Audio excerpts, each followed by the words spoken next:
Assalamualaikum warahmatullahi wabarakatuh. Bapak, Ibu, saudara-saudara sebangsa setanah air, pagi tadi saya telah memimpin rapat terbatas secara virtual tentang Undang-Undang Cipta Kerja bersama jajaran pemerintah dan para gubernur.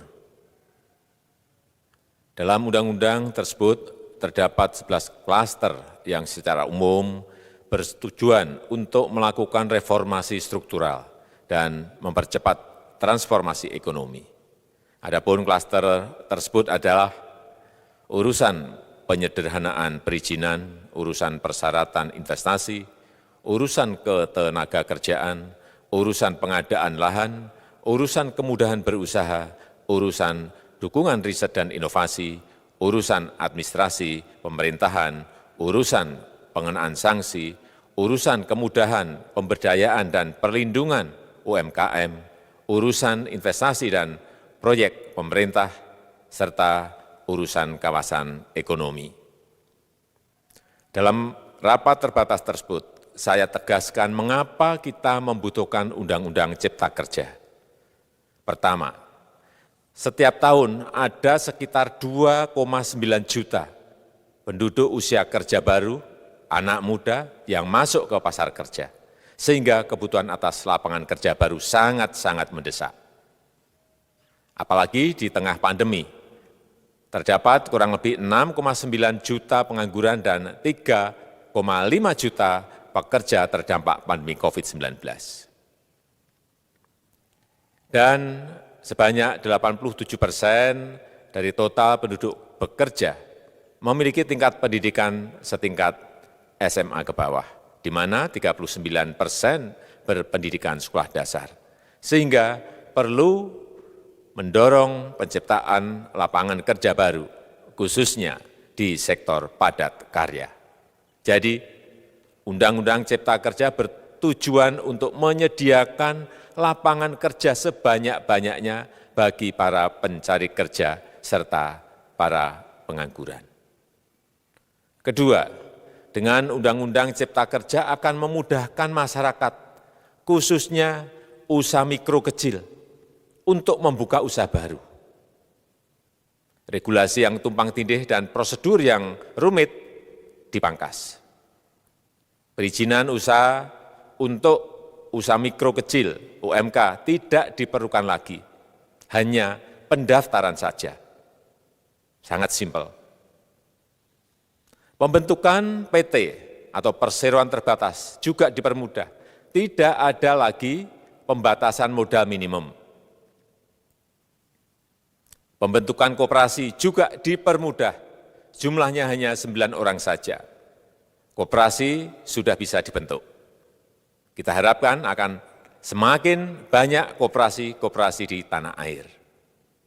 UMK, usaha mikro kecil, yang bergerak di sektor makanan dan minuman, sertifikasi halalnya dibiayai pemerintah, artinya gratis. Izin kapal nelayan penangkap ikan misalnya, hanya ke unit kerja Kementerian KKP saja. Kalau sebelumnya harus mengajukan ke Kementerian KKP, Kementerian Perhubungan, dan instansi-instansi yang lain. Sekarang ini cukup dari unit di Kementerian KKP saja. Ketiga, Undang-Undang Cipta Kerja ini akan mendukung upaya pencegahan dan pemberantasan korupsi. Ini jelas karena dengan menyederhanakan, dengan memotong, dengan mengintegrasikan ke dalam sistem perizinan secara elektronik, maka pungutan liar, pungli, dapat dihilangkan. Namun, saya melihat adanya unjuk rasa penolakan Undang-Undang Cipta Kerja yang pada dasarnya dilatar belakangi oleh disinformasi mengenai substansi dari undang-undang ini dan hoax di media sosial. Saya ambil contoh, ada informasi yang menyebut tentang penghapusan UMP, upah minimum provinsi, UMK, upah minimum kota kabupaten, UMSP, upah minimum sektoral provinsi. Hal ini tidak benar, karena faktanya upah minimum regional, UMR, tetap ada. Ada juga yang menyebutkan bahwa upah minimum dihitung per jam. Ini juga tidak benar. Tidak ada perubahan dengan sistem yang sekarang. Upah bisa dihitung berdasarkan waktu dan berdasarkan hasil. Kemudian adanya kabar yang menyebutkan bahwa semua cuti sakit, cuti kawinan, cuti khitanan, cuti baptis, cuti kematian, cuti melahirkan, dihapuskan. Dan tidak ada kompensasinya. Saya tegaskan juga ini tidak benar. Hak cuti tetap ada dan dijamin. Kemudian apakah perusahaan bisa mem-PHK kapanpun secara sepihak? Ini juga tidak benar. Yang benar, perusahaan tidak bisa me-PHK secara sepihak. Kemudian juga pertanyaan mengenai benarkah jaminan sosial dan kesejahteraan lainnya hilang. Yang benar, jaminan sosial tetap ada. Yang juga sering diberitakan tidak benar adalah mengenai dihapusnya AMDAL, analisis mengenai dampak lingkungan.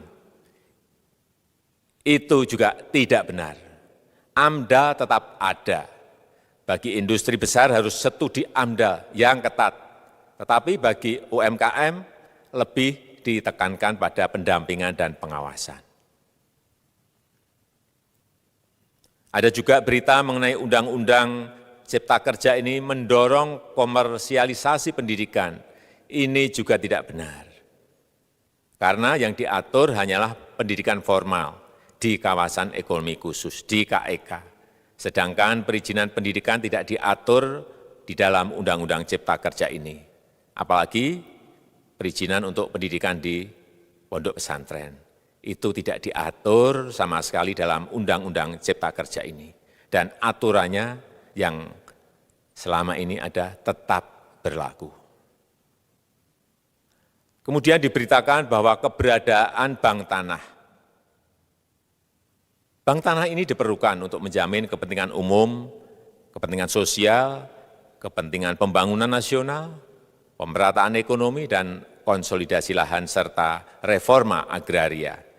Ini sangat penting untuk menjamin akses masyarakat terhadap kepemilikan tanah, kepemilikan lahan, dan kita selama ini tidak memiliki bank tanah. Saya tegaskan juga bahwa Undang-Undang Cipta Kerja ini tidak melakukan resentralisasi kewenangan dari pemerintah daerah ke pemerintah pusat. Tidak ada.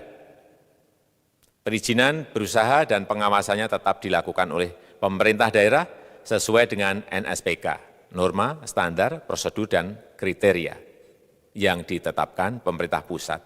Ini agar dapat tercipta standar pelayanan yang baik di seluruh daerah. Dan penetapan NSPK ini dapat nanti akan diatur di dalam PP atau peraturan pemerintah. Selain itu, kewenangan perizinan untuk non-perizinan berusaha tetap ada di Pemda, sehingga tidak ada perubahan. Bahkan kita melakukan penyederhanaan, melakukan standarisasi jenis dan prosedur berusaha di daerah.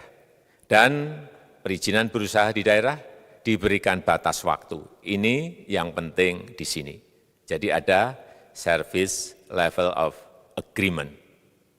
Permohonan perizinan dianggap disetujui bila batas waktu telah terlewati.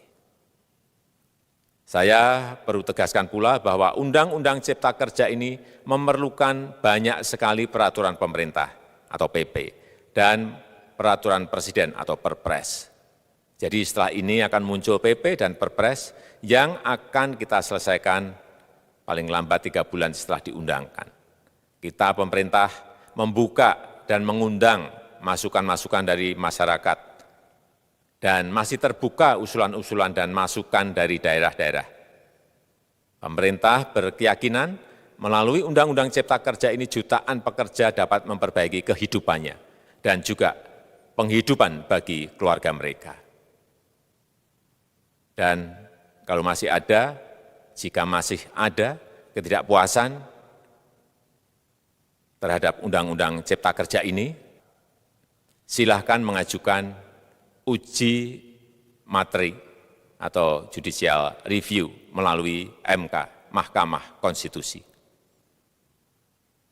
Sistem ketatanegaraan kita memang mengatakan seperti itu. Jadi, kalau masih ada yang tidak puas dan menolak, silahkan diajukan uji materi ke MK. Saya rasa itu yang bisa saya sampaikan pada kesempatan yang baik ini. Terima kasih. Wassalamualaikum warahmatullahi wabarakatuh.